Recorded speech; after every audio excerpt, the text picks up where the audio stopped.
وعلى آلك وأصحابك يا نور الله.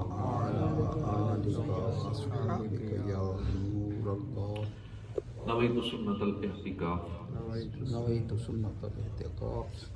فرمان آخری نبی صلی اللہ علیہ وآلہ وسلم، جو مجھ پر ایک دن میں 50 بار درود پاک پڑھے، قیامت کے دن میں اس سے مصافحہ کروں گا، یعنی ہاتھ ملوں گا. صلو علی الحبیب صلی اللہ تعالی علی محمد صلی اللہ علیہ وسلم.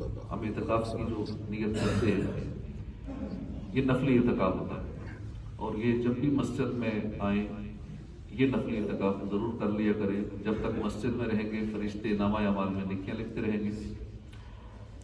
آخری عشرے کا جو اعتکاف ہوتا ہے وہ سنت اعتکاف ہے، اس میں ہم خارج مسجد نہیں جا سکتے، اعتکاف ٹوٹ جاتا ہے.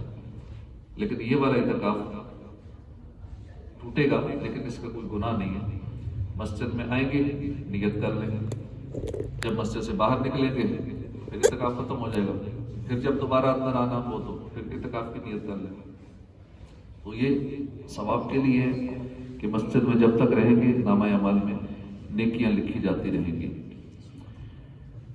معتکف بلا ضرورت بھی فنائے مسجد میں جا سکتا ہے. فنائے مسجد کسے کہتے ہیں؟ ایک ہوتی ہے مسجد کا اصلی، یعنی اصل مسجد جسے کہا جاتا ہے، اصل مسجد یا عین مسجد بھی کہتے ہیں. اور اس سے جو اٹیچ کچھ ایریا ہوتا ہے مسجد سے، ضروریات والا ایریا جیسے استنجا خانے ہیں، وضو خانے ہیں، مسجد کا صحن وغیرہ ہے، یہ فنائے مسجد کہلاتا ہے. تو یہ بھی تقریباً مسجد سے ملتے جلتے ہی احکام ہوتے ہیں فنائے مسجد کے بھی. فنائے مسجد میں جانے سے بھی اعتکاف نہیں ٹوٹتا. مسجد کے جو ضروریات ہیں، احاطہ مسجد ہے جیسے ہمارا باہر کا صحن ہے، منارہ ہے، وضو خانہ، استنجا خانہ، غسل خانہ، مسجد سے متصل مدرسہ، مسجد سے ملحق امام اور مؤذن وغیرہ کے حجرے، جوتے اتارنے کی جگہ وغیرہ، یہ مقامات بعض معاملات میں حکم مسجد میں ہیں اور بعض معاملات میں خارج مسجد. مثلا یہاں پر جنوبی جا سکتا ہے، یعنی جس پر غسل فرض ہو وہ جا سکتا ہے.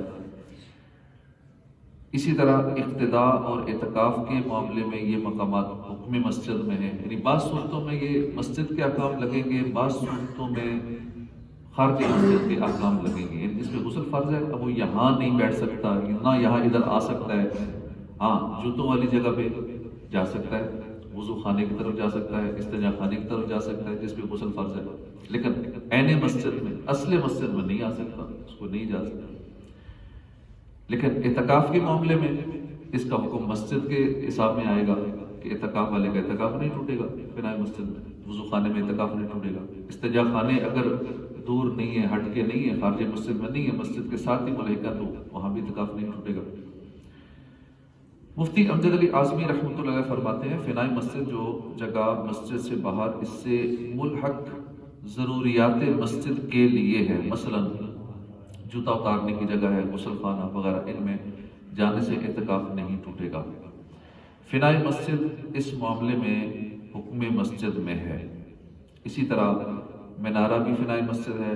اگر اس کا راستہ مسجد کی چار دیواری باؤنڈری وال کے اندر ہو تو معتکف بلا تکلف اس پر جا سکتا ہے، اور اگر مسجد کے باہر سے راستہ ہو تو صرف اذان دینے کے لیے جا سکتا ہے. کہ پہلے دور میں مینارے پہ چڑھ کے اذان دی جاتی تھی کہ اذان دینا حاجت شرعی ہے. اعلیٰ حضرت رحمۃ اللہ علیہ فرماتے ہیں بلکہ جب وہ مدارس متعلق مسجد حدود مسجد کے اندر ہیں، ان میں راستہ فاصل نہیں، صرف ایک فصیل یعنی دیوار سے صحنوں کا امتیاز کر دیا ہے، تو ان میں جانا مسجد سے باہر جانا ہی نہیں. یہاں تک کہ ایسی جگہ معتکف کا جانا جائز کہ وہ گویا مسجد ہی کا ایک حصہ ہے. اس عبارت کا مفہوم یہ ہے کہ مدارس متعلق مسجد تھے، یعنی جس طرح مساجد میں ضمنی مدارس لگائے جاتے ہیں جبکہ وہ جگہ جہاں مدرسہ لگتا ہے ضروریات اور مصالح مسجد کے لیے وقف ہوتی ہے، تو در حقیقت ان مدارس میں جانا فنائے مسجد ہی میں جانا ہوا. اس لیے اعلیٰ حضرت نے فرمایا کہ وہاں معتکف جا سکتا ہے. یہاں یہ غلط فہمی نہیں ہونی چاہیے کہ مساجد کے ساتھ متصل جداگانہ مدارس میں جانا بھی معتکف کا جائز ہے. اس لیے کہ جداگانہ مستقل مدارس پر فنائے مسجد کا اطلاق نہیں ہوتا، اس کی مستقل وقت کی حیثیت ہوتی ہے۔ اس لیے ایسے مدارس اگرچہ مسجد کے ساتھ متصل احاطہ میں بنے ہوئے ہوں، وہاں جانے سے اعتکاف ٹوٹ جائے گا۔ اگر معتکف مینارے پر چڑھا تو بالاتفاق اس کا اعتکاف فاسد نہ ہوگا، کیونکہ مینارہ مسجد ہی کے حکم میں صحن مسجد کا حصہ ہے، لہذا معتکف کو صحن مسجد میں آنا جانا بیٹھنا جائز ہے۔ مسجد کی چھت پر بھی آ جا سکتا ہے، لیکن یہ اس وقت ہے کہ چھت پر جانے کا راستہ مسجد کے اندر سے ہو۔ اگر اوپر جانے کے لیے سیڑھیاں مسجد سے باہر ہو تو معتکف نہیں جا سکتا، اگر جائے گا تو اعتکاف ٹوٹ جائے گا۔ یہ بھی یاد رہے کہ معتکف اور غیر معتکف دونوں کو مسجد کی چھت پر بلا ضرورت چڑھنا منع ہے۔ مسجد کی چھت پر بلا ضرورت کوئی کام نہ ہو چڑھنا منع ہے، بے ادبی ہے، مکروہ ہے۔ اعتکاف کے دوران دو وجوہات کی بنا پر احاطہ مسجد سے باہر جانے کی اجازت ہے: حاجت شرعی، حاجت طبعی۔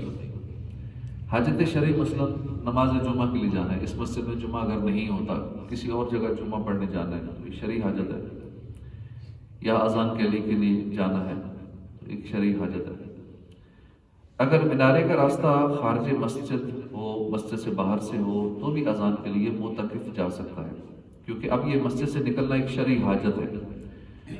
اگر وہاں جمعہ نہیں ہوتا، معتکف جمعے کی نماز پڑھنے دوسری مسجد میں جا سکتا ہے، اور اپنی اعتکاف گاہ سے اندازاً ایسے وقت میں نکلے کہ خطبہ شروع ہونے سے پہلے وہاں پہنچ کر 4 رکعت سنت پڑھ سکے، اور نماز جمعہ کے بعد اتنی دیر مزید ٹھہر سکتا ہے کہ 4 یا 6 رکعت پڑھ لے، اور اگر اس سے زیادہ ٹھہرا رہا بلکہ باقی اعتکاف اگر وہیں پورا کر لیا تب بھی اعتکاف نہیں ٹوٹے گا، لیکن نماز جمعہ کے بعد 6 رکعت سے زیادہ ٹھہرنا مکروہ ہے۔ اگر اپنے محلے کی ایسی مسجد میں اعتکاف کیا جس میں جماعت نہ ہوتی ہو تو اب جماعت کے لیے نکلنے کی اجازت نہیں، کیونکہ اب افضل یہی ہے کہ بغیر جماعت ہی اسی مسجد میں نماز ادا کی جائے۔ پاکستان میں یا دنیا بھر میں ایسی مساجد بھی ہیں جہاں جماعت نہیں ہوتی، جہاں امام بھی نہیں ہے، بہت ساری جگہیں ہیں، اور ملکوں میں بھی ہیں، پاکستان میں بھی ہیں۔ ایسی مساجد بھی ہیں جہاں پہ ہم گئے اور وہاں پہ کتوں نے بچے دیے ہوئے ہیں۔ ایسی مساجد بھی ہیں جالے لٹک رہے ہیں، شاید کئی مہینے سے مسجدیں کھلی نہیں۔ اب بنانے والے تو یہ سمجھتے ہیں کہ بس مسجد بنا دی، کام پورا ہو گیا۔ اصل ہے مسجد کو آباد کرنا، مسجد کو چلانا، ریگولر وہاں نمازیں ہوتی ہوں، وہاں بچے پڑھتے ہوں، قرآن پاک پڑھا جاتا ہو، نیک اعمال ہوتے ہوں، نمازوں کے بعد درس و بیان ہوتے ہوں، تو اس سے مسجد آباد ہوتی ہے۔ ابھی جیسے ہم گفتگو کر رہے ہیں، علم دین سیکھ رہے ہیں، تو اس سے مسجد آباد ہے، ہمیں مسجد آباد کرنے کا ثواب ملے گا، مسجد ہمارے لیے دعائیں کرے گی، اور یہ مسجد آباد کرنا ہے۔ اگر مسجد میں کچھ نہیں ہو رہا، نہ نمازیں ہو رہی ہیں، نہ درس و بیان ہو رہا ہے، کوئی آ ہی نہیں رہا، بعض مساجد میں تو قافلے گئے ہیں، وہاں حالت دیکھ کے کہ وہاں خاص کر سندھ کے اندرون سندھ میں، پنجاب میں بھی ہیں، کے پی میں بھی ہیں، اور بھی جگہوں پہ اس طرح کی کیفیت ہے۔ مساجد ہیں، نمازی کوئی نہیں ہے، امام بھی نہیں ہے، اور اندر کتے ہی رہتے ہیں، ایسی مسجدیں بھی ہیں۔ اللہ پاک ہمیں مساجد آباد کرنے کی توفیق عطا فرمائے، اور مسجدوں کو آباد کرنے والے ہی اللہ والے ہیں۔ مسجد میں بیٹھنا بھی مسجد کو آباد کرنا ہے، مسجد میں چندہ دینا بھی مسجد کو آباد کرنا ہے، مسجد میں ایک پنکھا ایک لائٹ لگوا دینا بھی مسجد کو آباد کرنا ہے۔ کم از کم اور کچھ دے نہیں سکتا تو کم از کم مسجد میں اگر بیٹھ بھی جاتا ہے تھوڑی دیر، اللہ اللہ کرتا ہے، اللہ کا ذکر کرتا ہے، تو درس و بیان سنتا ہے، تو یہ بھی مسجد کو آباد کرنے والوں میں شمار ہو جائے گا اور اللہ والوں میں شامل ہو جائے گا۔ ایسا بندہ بھی اللہ پاک مسجد سے محبت نصیب فرمائے۔ مسجدوں سے محبت کرنے والے انشاءاللہ قیامت والے دن ان کا بیڑا پار ہوگا، اور پل صراط پر سے بھی آسانی سے گزر جائے گی، کیونکہ ہر چیز فنا ہو جائے گی، مساجد فنا نہیں ہوگی، ان کو اٹھا لیا جائے گا۔ دنیا میں ہر چیز زمین پر تباہ و برباد، پہاڑ ختم ہو جائیں گے، ریزہ ریزہ ہو جائیں گے، آسمان لپیٹ دیا جائے گا، سب کچھ، یہ بلڈنگیں عمارتیں سب برابر ہو جائے گا، میدان بن جائے گا، مساجد کو اٹھا لیا جائے گا۔ یہ وہ مقدس جگہ ہے۔ اللہ پاک ہمیں مساجد کی محبت نصیب فرمائے، آمین بجاہ نبی الامین صلی اللہ